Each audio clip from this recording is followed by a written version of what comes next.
welcome to my unique recipe Sindhi pakoda.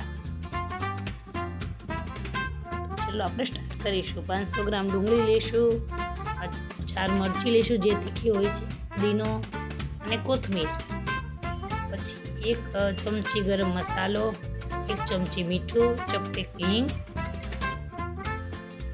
અડધી ચમચી ધાણા જીરું, 2 ચમચી મરચું અને 300 ગ્રામ આપણે ચણાનો લોટ લઈશું. ચલો સ્ટાર્ટ કરીએ.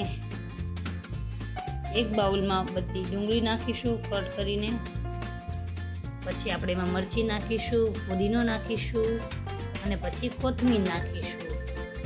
બધું નાખ્યા બાદ આપણે મરચું, ગરમ મસાલો, ધાણા જીરું, હિંગ અને મીઠું નાખીને આપણે સરસ મિક્સ કરીશું, જે બધો સરખો મસાલો ભળી જાય.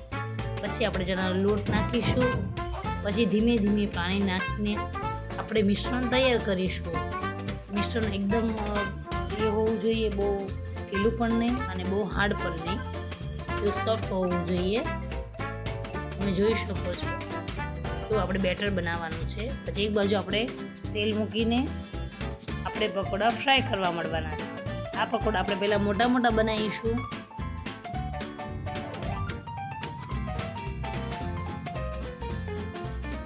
જોઈ શકો છો તમે કે ભાઈ આપણે મીડિયમ તાપે ફ્રાય કરવાના છે અને એકદમ ફ્રાય નથી કરવાના, થોડા કાચા પાકા આપણે ફ્રાય કરીશું,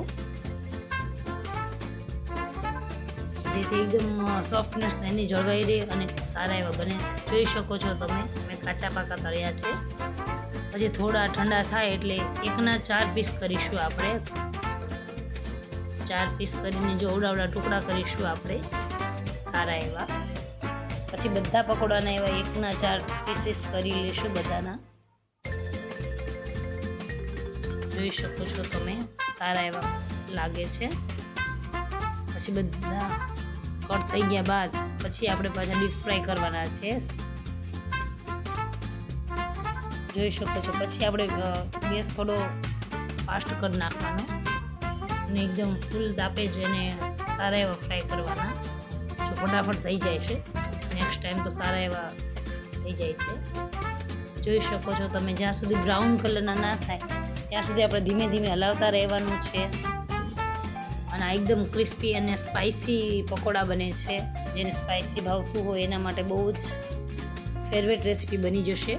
એકવાર બનાવશો પછી તમે જોઈ શકો છો કે બ્રાઉન રંગના થાય છે અને આપોઆપ એકદમ આમ યુનિક કલર આવી જાય છે એમાં. જો ફ્રાય થઈ ગયા છે, તમે જોઈ શકો છો કેવા સારા એવા લાગે છે. જોઈ શકો છો આપણા પકોડા તૈયાર છે જોરદારના. Thank you for watching.